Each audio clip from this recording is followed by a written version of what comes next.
성경을 읽을 때 우리가 참으로 강조해야 될, 그리고 우리가 특별히 관심을 가지고 살펴야 될, 그래서 아무리 지나치게 강조해도 결코 지나치지 않은 한 가지 성경 읽기의 방법은 무엇이냐면 문맥이라는 것입니다.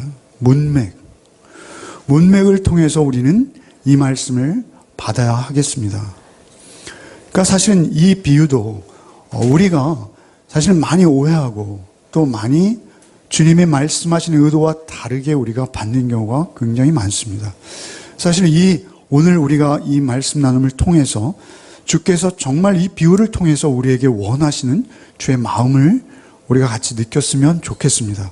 그런데 그 마음을 느끼기 위해서 우리가 전후 문맥을 보셔야 하는데요. 사실 이 말씀은 어디에서 지금 행해지고 있습니까? 이 말씀은 거의 주님의 말씀을 붉은 글씨로 쓰는 성경책에는 주님의 말씀이 계속 붉은 글씨로 굉장히 길게 이어지고 있습니다. 그런데 그 붉은 글씨의 말씀이 주님께서 어떤 의도로 하셨을 텐데 그 배경을 우리가 잘 이해하고 그 시점을 이해하는 것이 먼저라는 것입니다. 어디서 지금 말씀하고 계시죠? 삭개오의 집에서 말씀하고 계십니다. 삭개오의 집에 예수께서 식사하러 들어가셨어요. 그리고 그 집에서 식사하시고 이제 식사를 하시는 중인지 또는 식사를 마치고 차를 한 잔 나누시는 중인지 모르겠습니다. 그러나 그들에게 지금 말씀하시는 것이죠. 그 전에 삭개오의 집에 하셨던 말씀 무엇입니까? 너도 아브라함의 자손이다. 이 집에 구원이 임하였노라 이렇게 선포하세요. 구원. 특별히 삭개오의 집에서 지금 말씀하시는 이 모든 주제와 상황, 그리고 예수께서 설명하시고자 하시는 목적은 무엇이냐면 구원입니다. 구원. 그러니까 이것은 우리가 흔히 생각하기를 이것은 우리의 어떤 재능을 발휘해서 대단한 업적을 요구하시는 그런 하나님의 그 부탁의 말씀으로 우리가 잘못 오해하는 경향이 있습니다.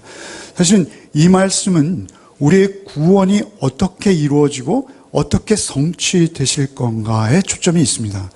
근데 중요한 것은 그 구원의 말씀을 오늘 바로 본문이 시작되는 바로 앞에서는 뭐라 하십니까? 10절에, 오늘 11절부터 본문인데요. 10절에 인자가 온 것은 잃었던 자를 찾아 구원하려 함이니라 이렇게 말씀하세요. 그리고 이 비유를 시작하시는 것입니다. 사실은 이 삭개오의 비유 바로 앞에는 무엇이 있습니까? 바로 앞에는 여리고 소경이 눈을 뜨는 그 기적이 있죠. 여리고 소경은 다른 공관복음서에 이름이 소개되었어요. 바디메오. 디메오의 아들 바디메오. 삭개오라고 할 뻔했어요 또. 예. 바디메오예요. 바디메오. 여긴 지금 이름이 안 나와 있습니다만. 그가 눈을 뜨는데 사실은 그 육신의 눈을 뜨는 것보다 훨씬 중요한 게 있죠. 그의 영적 눈을 뜨죠. 그래서 이제 사실은 부자 청년은 예수를 등지고 떠나가 버렸지만 바디메오는 예수를 쫓아서 예루살렘으로 들어갑니다. 그 즉시 예수를 쫓았더라 이렇게 본문이 기록하고 있어요. 그가 들어와요. 예루살렘을 들어와서 바디메오가 그 뜬 눈으로 무엇을 볼까요? 예수의 십자가와 부활을 보게 되는 것이죠. 그것은 바디메오의 영적 눈이 열리는 것입니다. 그런데 그 바로 바디메오의 사건 바로 앞에는 또 무엇이 있을까요? 우리가 18장 31절부터 33절까지 한번 읽어보겠습니다. 예수께서 12 제자를 데리고 이르시되 보라 우리가 예루살렘으로 올라가노니 선지자들을 통하여 기록된 모든 것이 인자에게 응하리라. 인자가 이방인들에게 넘겨져 희롱을 당하고 능욕을 당하고 침뱉음을 당하겠으며 그들은 채찍질하고 그를 죽일 것이나 그는 3일 만에 살아나리라. 이 말씀을 하셨어요. 그러니까 다시 한번 여기를 보십시오. 가장 중요한 것, 지금 예수께서 사실은 이 말씀을 몇 번째 하시는 것인지 혹시 아세요? 3번째 하시는 것이죠. 공관복음서에는 정확히 이 말씀이 3번씩 모두 빠짐없이 정확히 일정한 간격을 두고 예수께서 이 말씀을 제자들에게 말씀하세요. 근데 중요한 것은 이것은 예수께서 십자가에 죽으시고 다시 사실 것을 이루시는 것인데 사실 이것은 예수께서 이 땅에 오신 목적이요. 예수가 예수 때는 예수의 전부입니다. 예수께서 이 땅에 오셔서 십자가에 죽으시고 부활하신 것이 우리에게 굿뉴스 복음이죠. 그 예수께서 그 십자가에 죽임당하시고 또 부활하시는 이 사건을 제자들에게 말씀하세요. 근데 제자들이 못 알아듣죠. 그런데 그때 바디메오, 곧 이제 거꾸로 한번 짚어보죠. 우리가 거슬러 올라갔지만 사실은 예수께서는 예루살렘을 향해서 끈질기게 나가셨죠. 그죠? 그런데 그 예루살렘을 향해서 나가시는 목적, 이제 예루살렘에 입성하시는 거예요. 삭개오의 집을 나서면 예루살렘으로 들어가세요. 마지막 예루살렘의 입성이고 한 주간의 삶을 마지막으로 예수께서는 십자가에 죽임 당하십니다. 그러니까 예수께서 그 예루살렘으로 가시면서 마지막 이 중첩되는 이 사건의 의미는 뭐죠? 내가 십자가에 죽고 다시 살 것이야. 바디메오의 눈을 띄워주시고 잘 보아야 되는 거야. 이렇게 말씀하시는 것이죠. 너희들의 영적 눈이 열려서 예루살렘의 사건을 보아야 되는 거야. 많은 소경 중에 바디메오, 여리고의 소경이 특별히 등장하고 그리고 삭개오를 만나시는 것입니다. 삭개오를 만나서 내가 이룰 구원이 이런 구원이야 라고 설명하시는데 사실은 삭개오는 그 구원을 경험하고 변화되죠. 그래서 이 땅에서도 하나님의 나라를 누립니다. 그가 오직 재물에 눈이 어두워서 그 재물만을 쫓는 삶을 살던 삭개오가 이제는 하나님의 나라의 삶을 살아내는 존재로 변화되는 것이죠. 그런데 그 변화된 그 구원에 대해서 예수께서는 삭개오의 집에서 이 구원은 말이다, 내가 다시 올 때까지 이렇게 지켜야 되는 것이고 이 구원은 내가 다시 올 때 이렇게 완성될 것이야. 이렇게 말씀하시는 거예요. 사실은 그 구원은 삭개오의 집에 이르렀지만 그 구원이 완성되는 과정이 있다라는 것을 그 제자들에게 교훈하시는 것입니다. 그래서 지금 11절 말씀 한번 읽어보겠습니다. 그리 이 말씀을 듣고 있을 때 같이 읽겠습니다. 11절. 그리 이 말씀을 듣고 있을 때 비유를 더하여 말씀하시니 이는 자기가 예루살렘에 가까이 오셨고 그들은 하나님의 나라가 당장에 나타날 줄로 생각함이더라. 그들이 사실은 이제 구원이 임했다라는 주님의 선포를 들으시고 이제 마지막 예루살렘의 입성을 앞두면서 이제는 사실 이 사건이 있기 전에 우리가 잘 알고 있듯이 야고보와 요한은 어머니까지 동원해서 의정과 자의정을 요구했었지 않습니까? 그러한 상황에서 이제 예수께서 예루살렘에 들어가시면 완전히 로마를 쫓아내고 헤롯을 죽이고 그리고 하나님의 왕국을 예루살렘에 완성하실 것이다, 이런 기대가 있었어요. 사실 그 기대가 나쁜 것은 아니에요. 그러나 그 시기를 아는 것이 중요하다라는 사실입니다. 그리고 그 시기 동안에 우리가 어떻게 살 것인가를 교훈하시는 것입니다. 근데 중요한 것은 그들에게 12절 같이 읽겠습니다. 이르시되 어떤 귀인이 왕위를 받아가지고 오려고 먼 나라로 갈 때, 여기서 귀인은 누구죠? 비유는 예수께서 창작하시는 거라고 말씀드렸어요. 어떤 한 가지 교훈을 주시기 위해서 그 스토리를 구성하신 거예요. 실화가 아닙니다. 그런데 중요한 것은 어떤 귀인이 왕위를 받으려고 멀리 갔다, 이렇게 설명하시죠. 귀인은 누구예요? 예수 자신을 비유하시는 것이죠. 예수께서 이제 왕위를 받으러 가세요. 어디론가 가세요.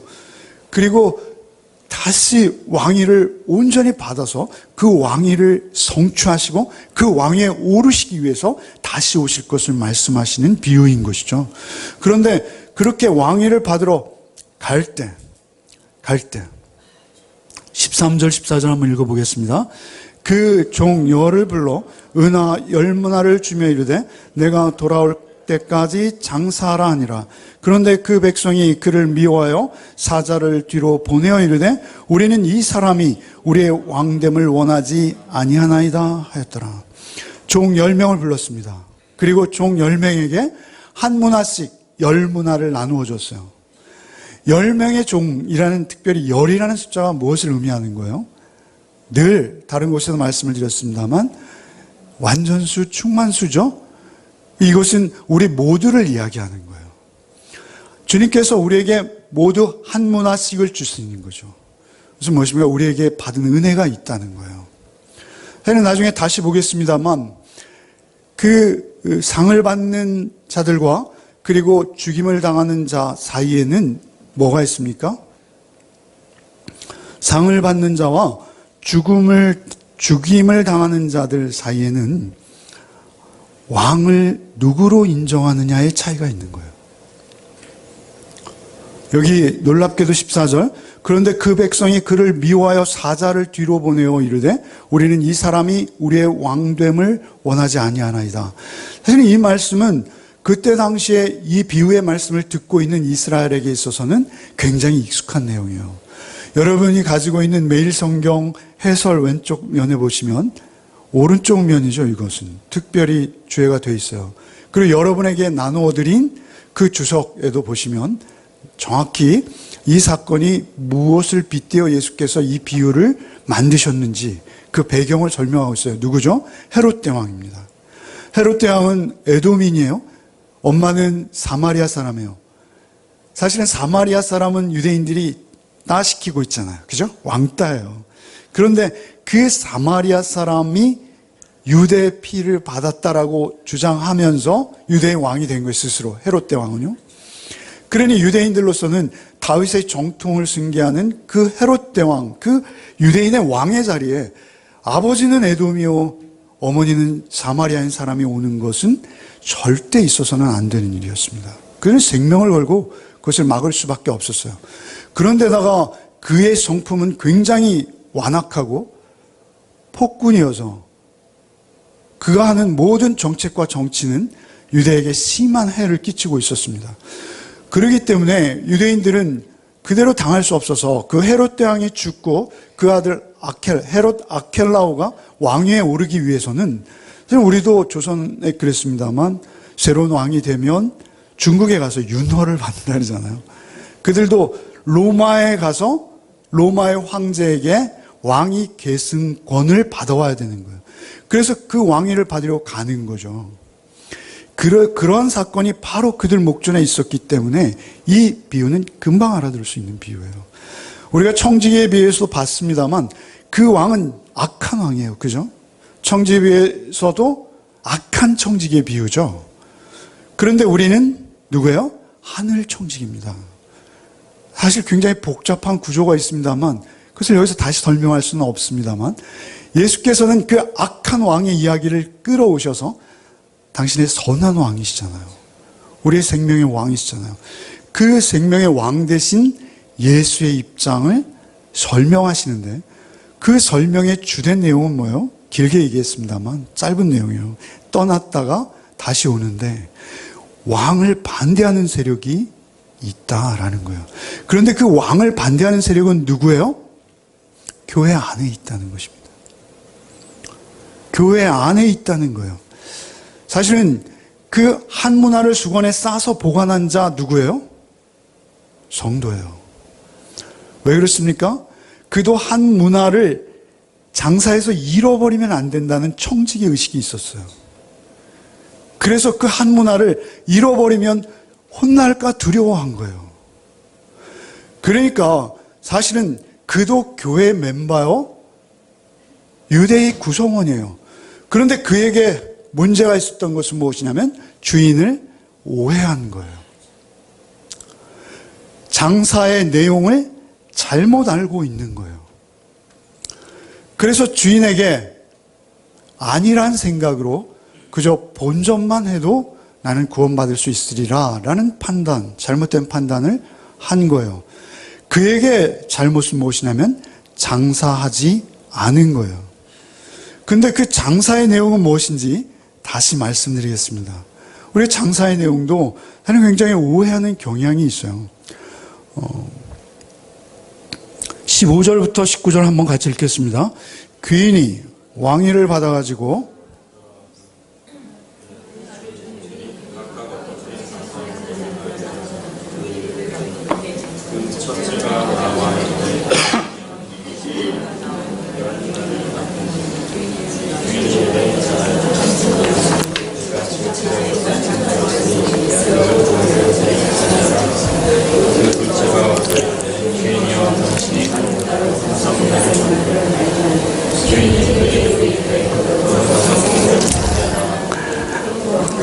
그 19절까지만 읽겠습니다.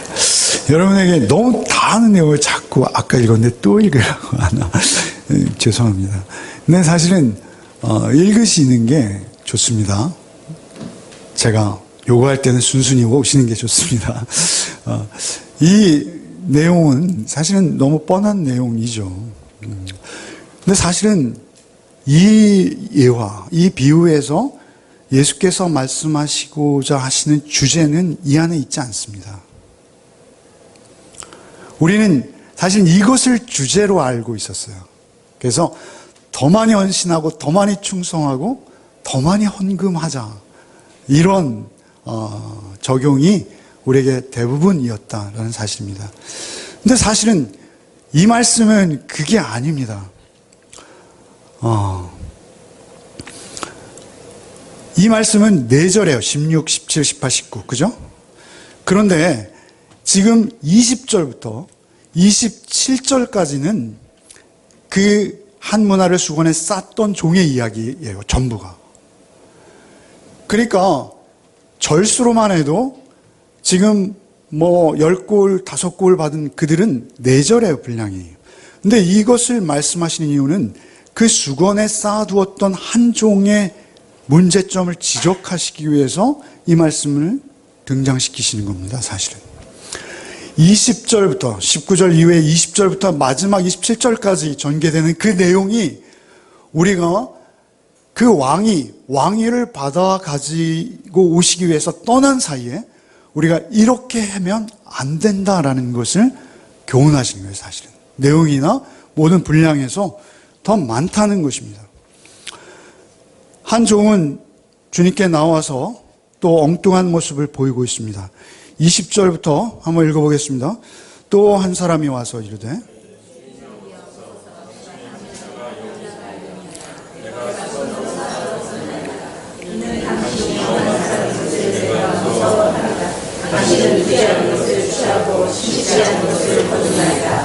예, 됐습니다.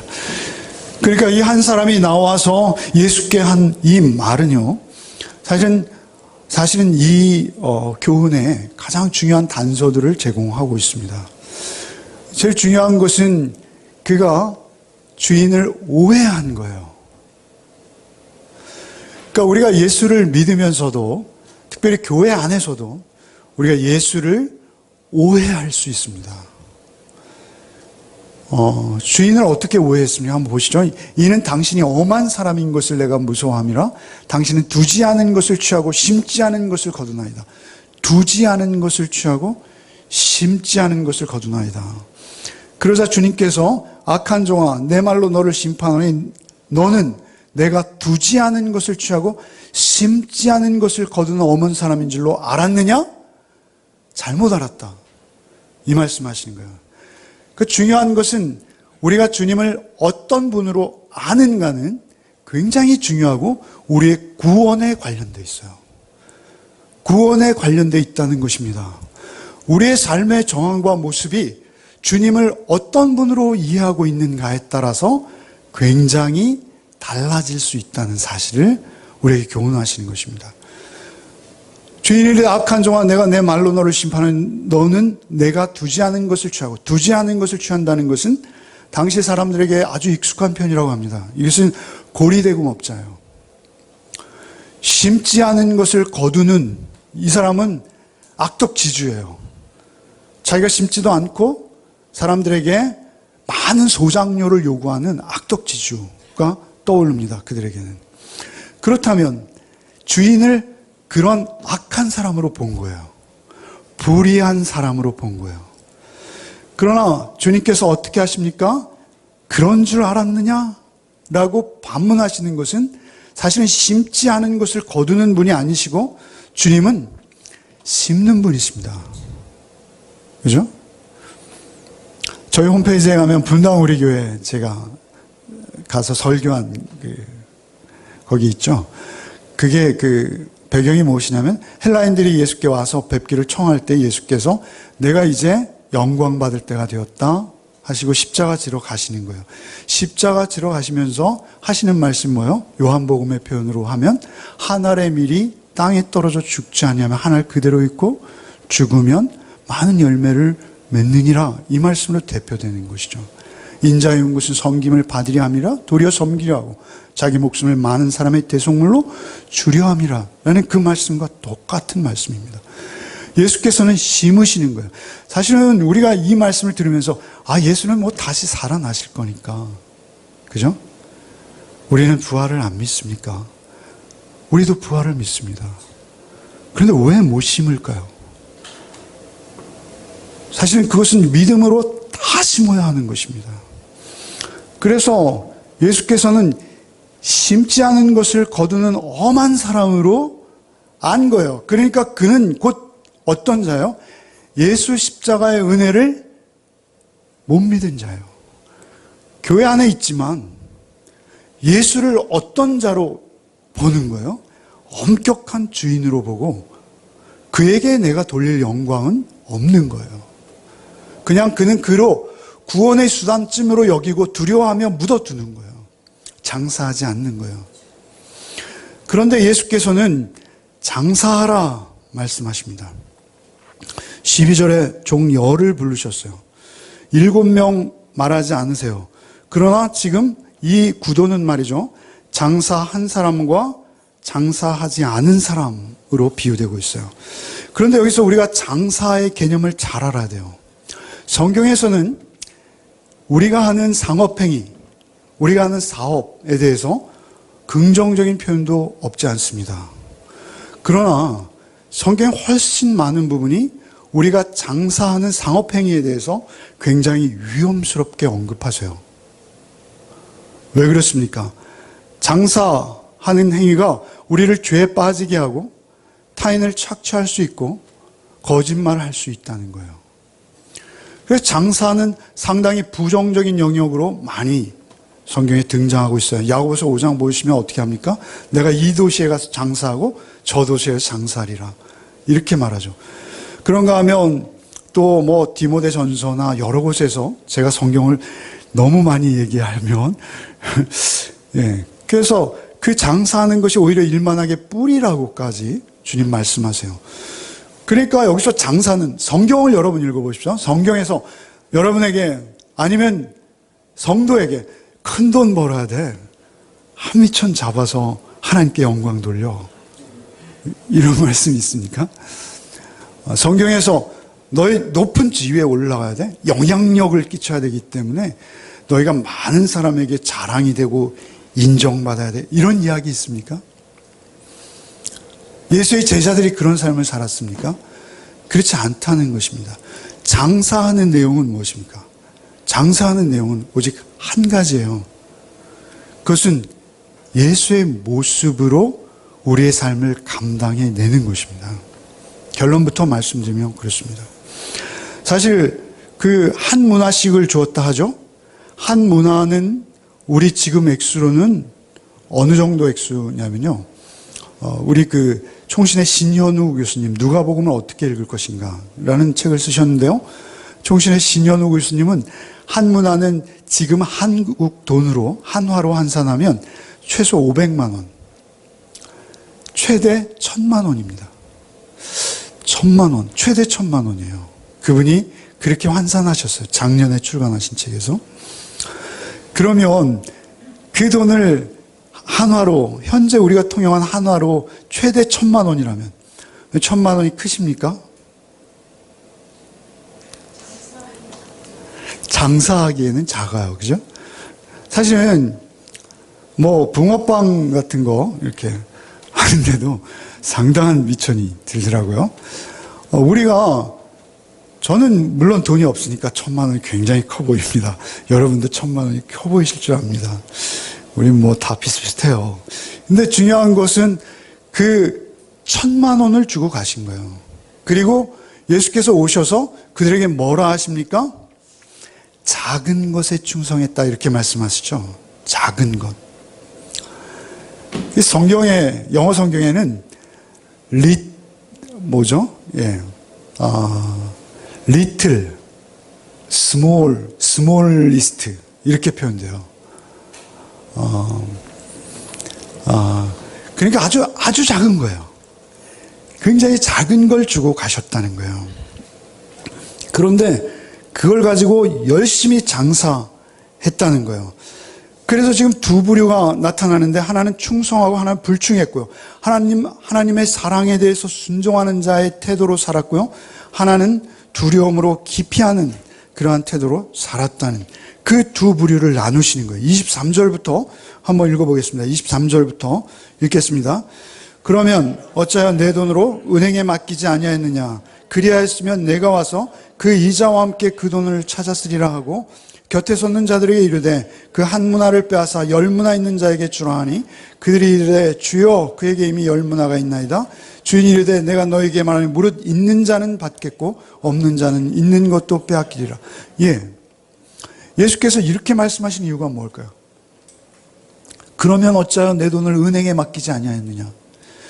은행에 맡기면 이자라도 있을 거 아니니? 네가 변명하는 그 변명은 성립되지 않는다. 이렇게 말씀하시는 거예요. 예수께서 이자가 목적이었을까요? 아니잖아요. 그건 알 수 있잖아요. 예수께서는 결국 그 돈을 굴려서 더 큰 돈을 만드는 것이 교훈의 목적은 아니에요. 적은 돈으로 큰 돈을 만드는 경제 원리죠, 그게. 경제 원칙이죠. 그것을 말씀하시는 게 아니에요. 여기 우리가 이 말씀이 비롯된 십자가와 부활로부터 비롯됐잖아요. 그 말씀을 앞으로 가서 처음 예고하실 때를 한번 봅시다. 누가복음 9장 21절부터 한번 읽어보겠습니다. 누가복음 9장 21절 한번 읽어보죠. 찾아서 읽겠습니다. 누가복음 오늘 본문이 되는 9장 21절부터 한번 읽겠습니다. 읽어보겠습니다. 경고하사 이 말을 아무에게도 이르지 말라 명하시고 이르시되 인자가 많은 고난을 받고 장로들과 대제사장들과 서기관들에게 버림받아 죽임을 당하고 제3일에 살아나야 하리라 하시고 또 무리에게 이르시되 아무든지 나를 따라오려거든 자기를 부인하고 날마다 제 십자가를 지고 나를 따를 것이니라. 그러니까 내가 죽고 부활할 것이야 라는 이 예언과 딱 붙어 등장하는 말씀 뭐예요? 너희는 자기를 부인하고 날마다 제 십자가를 지고 나를 따를 것이라. 이 말씀이 목적인 거예요. 거기서 장사한다는 것은 무엇이냐면요. 장사한다는 것은 내 욕심을 더 챙겨서 내 것을 더 많이 쌓겠다는 것이 아니라요. 내 공로, 내 자랑, 내 평판, 내 재산 이런 것을 목적으로 사는 삶이 아니라 자기를 부인하고 자기 십자가를 지고 매일 자기의 십자가를 지고 주의 뒤를 따르라는 거예요. 그런데 그는 누구만 할 수 있는 거예요? 그는 예수를 사랑하는 자만 할 수 있어요. 그 장사의 미천은 말이죠. 예수의 사랑인 거예요. 예수를 악하고 본전 생각하고 이자와 그 액수를 따지는 사람으로 여겼다면 그 장사는 못하는 거예요. 장사하면 위험해요. 손해볼 수도 있고. 그런데 여기서 장사는 그게 아니라 나를 부인하고 자기 십자가를 지고 예수를 따르는 장사예요. 그렇기 때문에 이 장사는 믿지지 않아요. 믿지는 게 없어요. 달란트 비유나 문화 비유에서 손해본 종은 없어요. 손해본 종은 언급하지도 않으시고 손해본 종은 아예 존재 자체가 없어요. 그것은 무엇이냐면 우리에게 맡기신 사명의 크기와 종류가 다르다는 것이 아니라 오직 그것은 자신을 부인하고 날마다 십자가를 지고 주님을 따르는 삶을 통해서 장사한다는 거예요. 그 장사의 내용은 무엇입니까? 로마의 황제가 되라는 것이 아니라 오히려 예수의 은혜와 사랑을 충분히 경험하고 그 사랑을 나의 삶 속에서 늘 고백해내는 삶을 사는 것, 그 삶의 여정, 그 삶의 과정이 장사하는 거예요. 그 장사를 우리가 부지런히 하라는 거예요. 그것이 어디에 나타납니까? 포도원 소작, 거기에 정확히 또다시 강조되세요. 이제 입성을 하셨죠. 19장이죠. 오늘 우리 본문이 20장에 입성을 하신 다음에 다시 주님이 뭐라 하시는지 한번 우리 포도원 비유, 지난 금요일 묵상이죠. 한번 보시죠. 9절부터 한번 보시겠습니다. 9절부터 보시죠. 그가 또 이 비유로 백성에 말씀하시기 시작하시니라. 한 사람이 포도원을 만들어 농부들에게 세를 주고 타국에 가서 오래 있다가, 여기까지만 읽겠습니다. 역시 타국에 가죠. 오래 있게 됩니다. 그 사이에 농부들은 열심히 포도를 경작하는 거죠. 유대인들은 구약의 포도나무입니다. 포도원입니다. 그래서 그 포도나무를 열심히 경작해서 하나님께 소장료를 드리는 것이죠. 말하자면 비유 속에서는.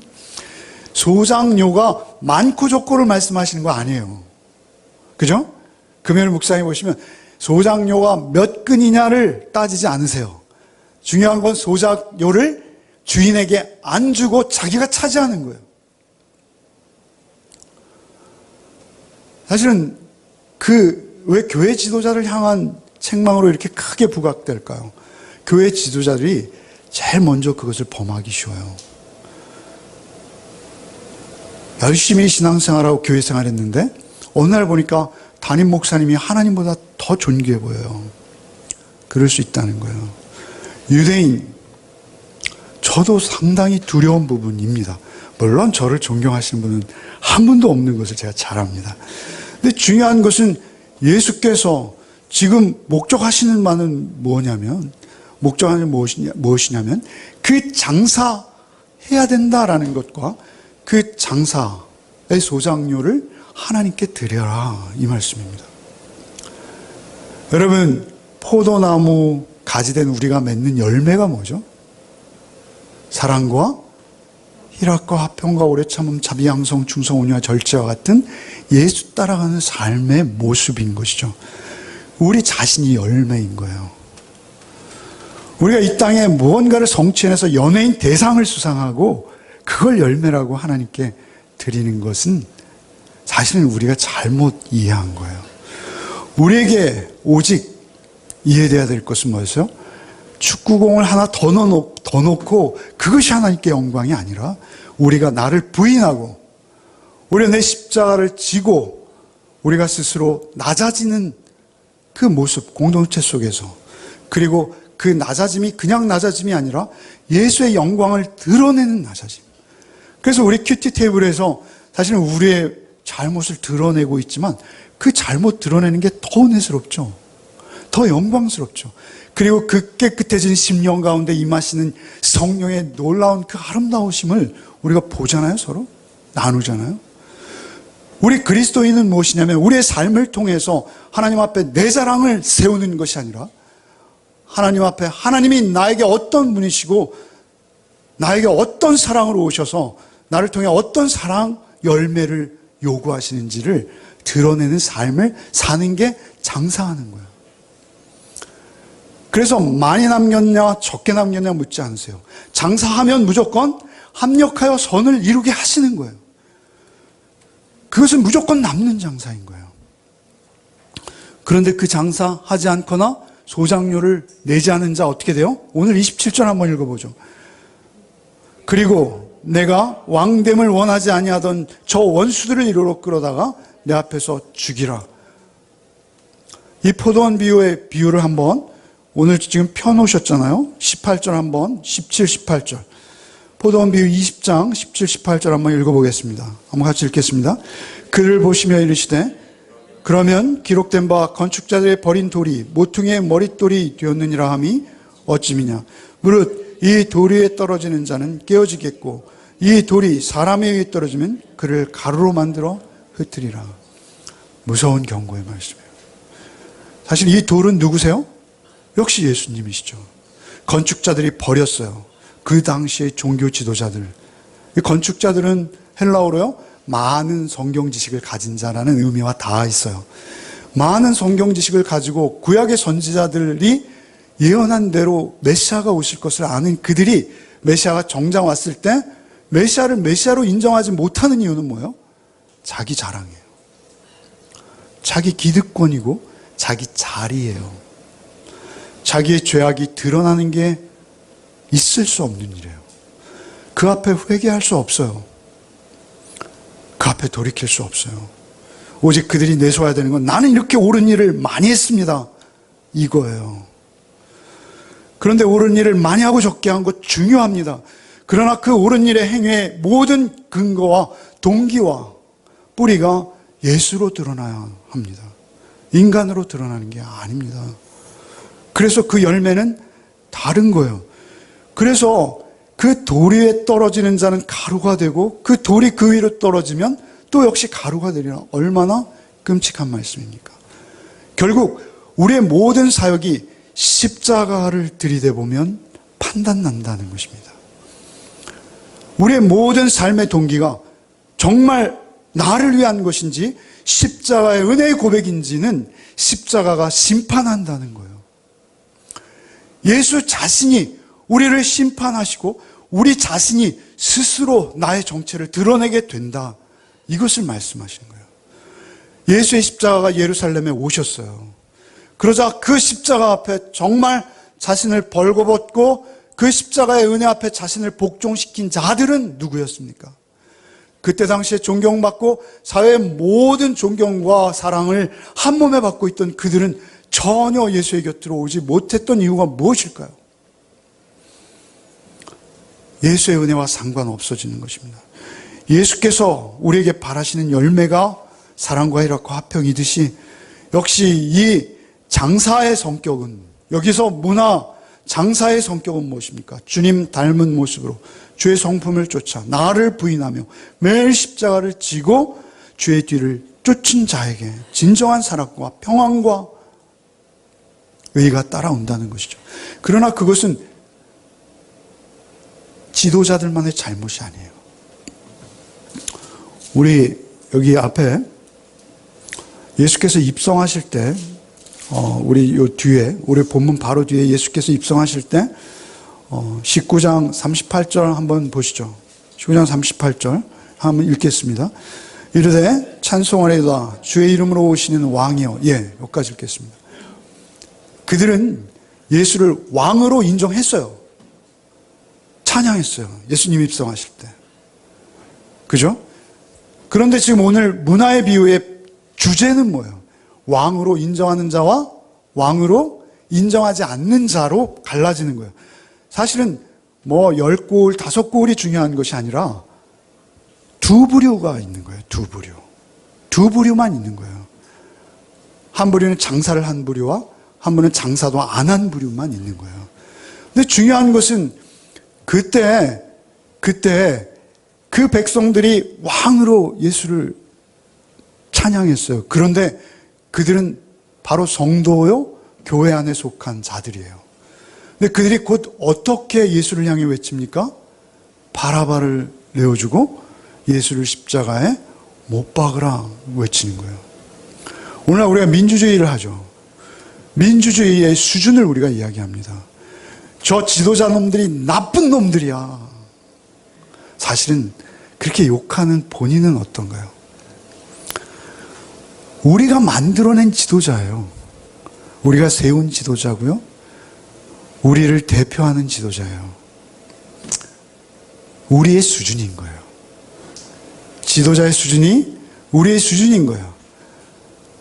사실은 여기에 드러나고 있는 유대의 지도자 바리새인 서기관들의 문제이기도 하지만 그 바리새인과 서기관들에게 가차없는 지지를 보내고 있는 그들도 역시 공범인 거예요. 그러니까 결국 다 공범이 되는 거예요.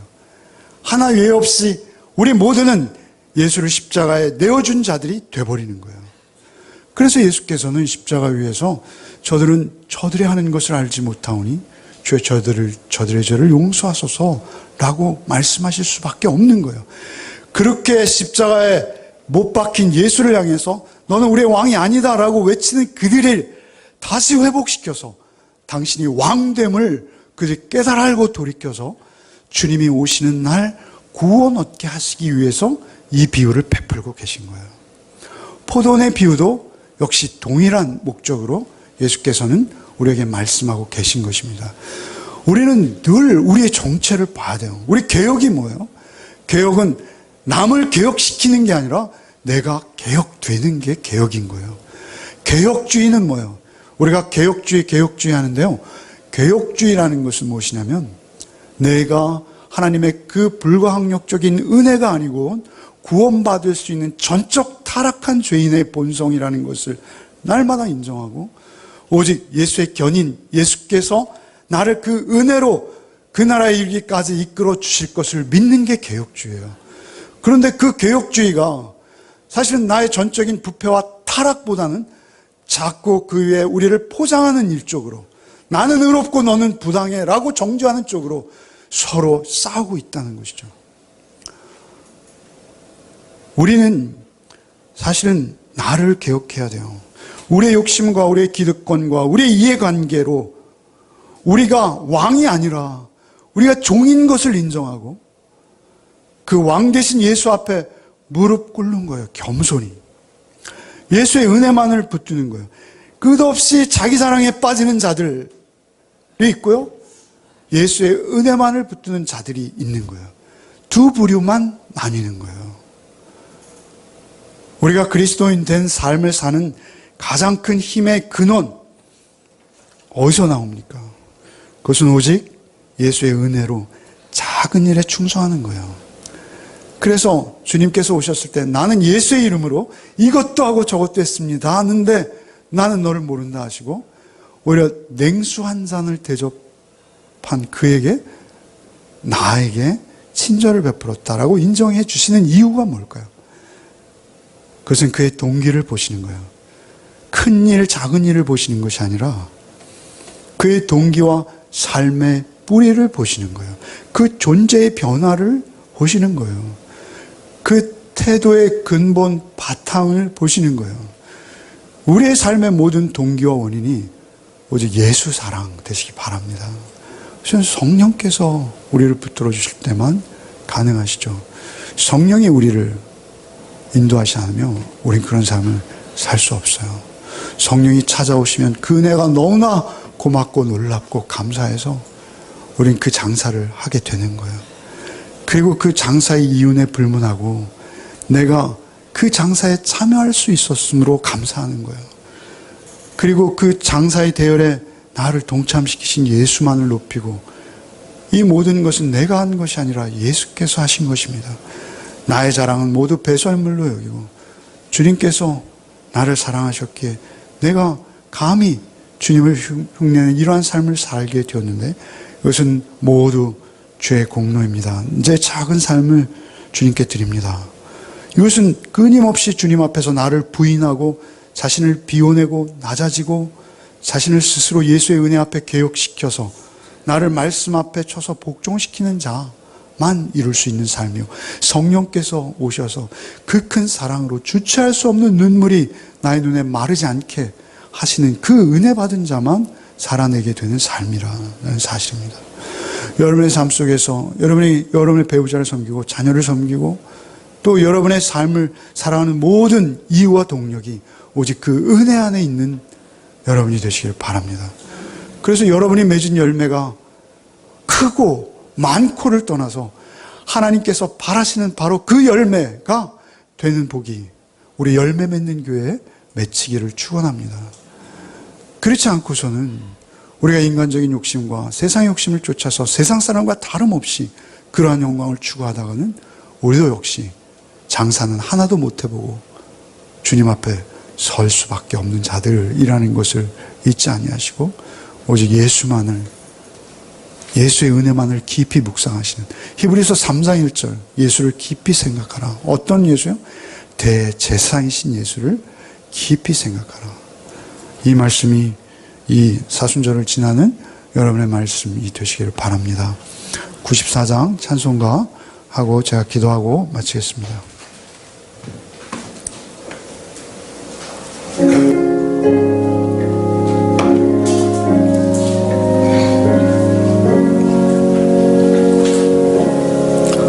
주 예수보다 더 귀한 것은 없네. 이 세상 부귀와 바꿀 수 없네. 영주길래 대신 돌아가신 그 놀라운 사랑 잊지 못해. 세상 즐거움 다 버리고 세상 자랑 다 버렸네. 주 예수보다 더 귀한 것은 없네. 예수밖에는 없네.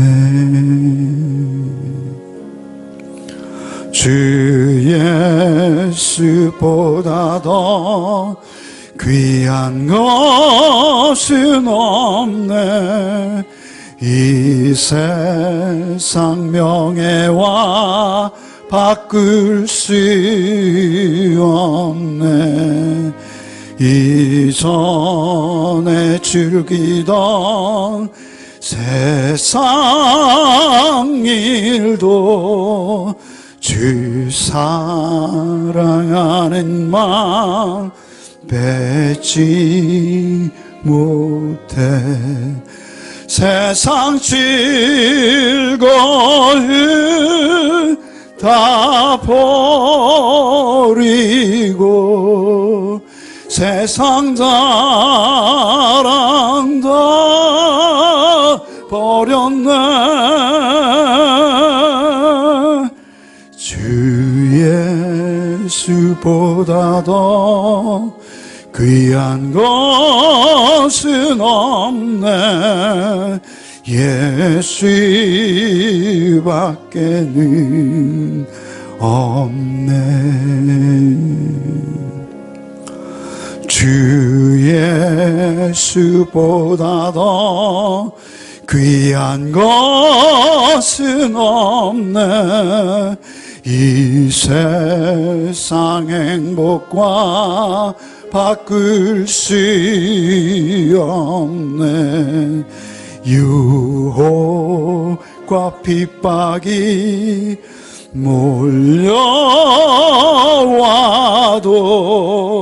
주 섬기는 내 맘 변치 않아. 세상 즐거움 다 버리고 세상 자랑 다 버렸네. 주 예수보다 더 귀한 것은 없네. 예수밖에는 없네.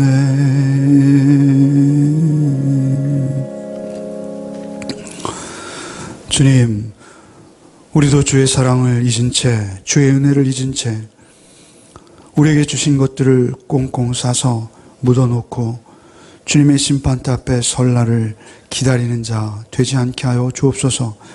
하나님, 우리에게 주신 은사는 다른 것이 아니요 오직 십자가로 부어주신 대속의 은혜와 은총인 것을 오늘도 잊지 않게 하여 주옵시고, 오직 성령께서 우리 안에 거하셔서 그 말로 다 할 수 없는 당신의 몸을 찢기시고 피 흘리시사 우리에게 영원한 생명으로 우리를 살려내신 우리 구주 예수 그리스도의 은혜만을 날마다 기억하는 우리의 삶이 되게 하여 주옵소서. 그래서 우리의 삶의 모든 동기가 오직 날 구원하신 예수만 되게 하시고, 그 예수의 은혜로 우리가 먹고 마시며 살아갈 때 우리를 통해서 참으로 주의 장사가 이루어지며 주께서 요구하시고 바라시는 바로 그 열매를 감히 내가 맺추어 드릴 수 있는 자리에 있음을 잊지 않게 하여 주옵시고, 또 한 주간의 삶 속에 흩어지는 우리 각자의 삶 속에서 오직 그 은혜로, 십자가의 은혜로 우리를 인도하여 주셔서 더욱 낮아지고 포기하고 겸손해지며 양보하며 오히려 우리를 욕하고 우리를 향해 손가락질할 때 우리를 인정하며 그 앞에서 그래도 나를 은혜로 구원하신 예수를 고백해내는 우리의 삶이 되게 하여 주옵소서. 우리가 그들과 맞서고 대결하는 것이 아니라 그들 앞에서 오직 주의 은혜로 더욱 낮아지는 자의 삶이 될 수 있도록 우리를 긍휼히 여겨 주옵소서. 예수 그리스도의 이름으로 기도하옵나이다. 아멘. 이제는 우리 구주 예수 그리스도의 은혜와 하나님의 그 귀하시고 당신의 아들을 십자가에 내어주시기까지 확증하여 주신 그 사랑하심과 성령의 교통과 충만케 하시는 은총이 오직 예수의 은혜만을 먹고 마시며 그 은혜 안에 머물며 열심히 장사해서 참으로 주께서 바라시는 그 열매를 우리의 삶 속에 맺히게 하실 주님만을 기대하기로 작정한 우리의 가족들 위해 이제부터 영원토록 함께 계시기를 축원하옵나이다. 아멘.